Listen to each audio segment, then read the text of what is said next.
Hello everyone. तो इस video में हम देखेंगे activity 10.5 light mirror and lenses का चैप्टर। ठीक है, तो चलिए स्टार्ट करते हैं।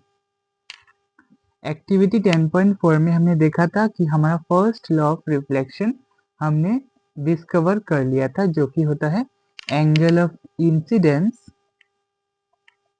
Equal to angle of reflection. ठीक है, तो इसमें हम क्या करेंगे, इसमें भी हम एक्सपेरिमेंट करेंगे और दूसरा law of reflection find out करेंगे।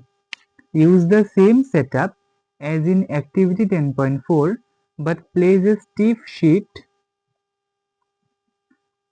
stiff sheet of chart paper flat on a table such that part of it extends beyond the edge of the table।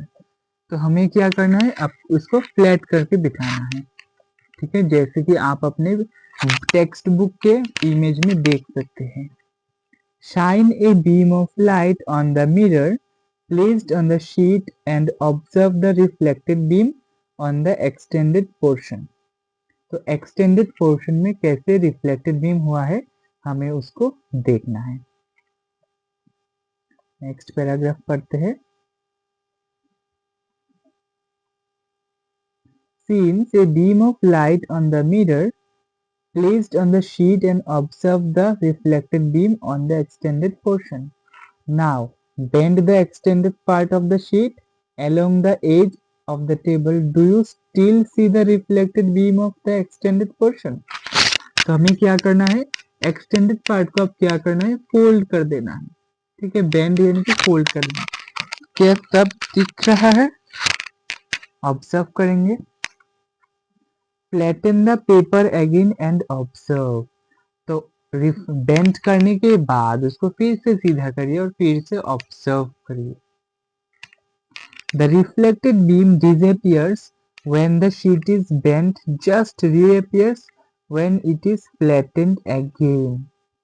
तो क्या होगा, जब हम पेपर को फोल्ड कर देंगे थोड़ा सा, तो रिफ्लेक्टेड बीम गायब हो जाएगा, और जब हम उसको फ्लैट कर देंगे यानी सीधा कर देंगे, तो रिफ्लेक्टेड बीम फिर से आ जाएगा।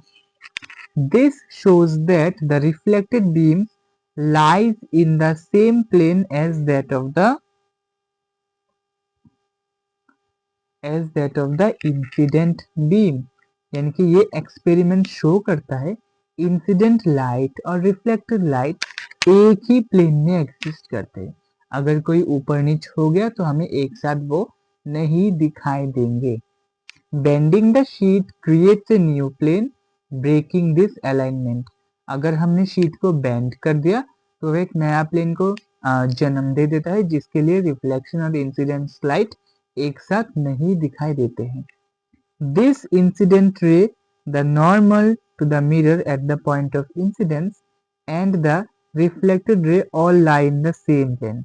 यानी कि हमें इससे ये पता चला कि incident ray, reflected ray, normal कहाँ पर, eight the point of incidence यानी कि जहां पर लाइट गिरा है, ये वाला पॉइंट, ये सारे एक ही प्लेन में लाई करते हैं।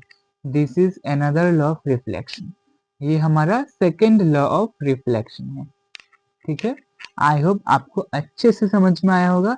अब हम देखते हैं एक स्टेप फर्दर, यानी कि एक स्टेप आगे। एक स्टेप आगे क्या होता है देखते हैं।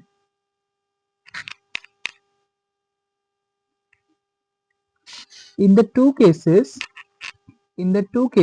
even though the directions of incident rays are different, they fall at the same point of the mirror, and thus the directions of normal are the same।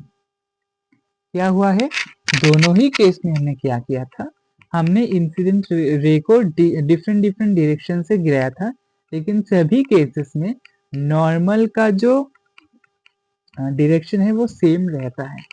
However, the direction of the reflected ray is such that the incident ray, the normal at the point of incidence, and the reflected ray all lie in the same plane in both cases।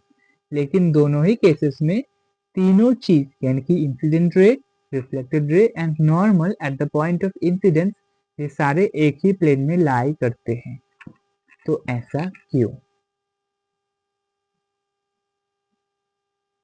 ठीक है, ऐसा होता है laws of reflection की वजह से। तो activity 10.5 का हम एकदम लास्ट में आ चुके हैं। Are laws of reflection applicable to spherical mirrors also. तो हमें ये क्वेश्चन पूछा गया है, क्या ये laws of reflection spherical mirrors के लिए एप्लीकेबल है या नहीं। तो the laws of reflection are valid for all kinds of mirrors, चाहे वो प्लेन मिरर हो चाहे वो स्फेरिकल मिरर हो। यानी कि स्फेरिकल में हम देख सकते हैं कॉनकेव हो फिर भी वो एप्लीकेबल हो, कॉन्वेक्स हो फिर भी वो एप्लीकेबल होंगे। But if multiple parallel rays fall on the spherical mirrors, we observe something interesting. लेकिन अगर बार बार पैरेलल रेज गिरती रही स्फेरिकल मिरर पर तो हमें कुछ अलग ही दिखाई देगा। तो वो क्या दिखाई देगा वो हम जानेंगे एक्टिविटी 10.6 में, जो हम सीखेंगे नेक्स्ट वीडियो में। तो I hope second law of reflection में आपको कोई भी डाउट नहीं रहा हो।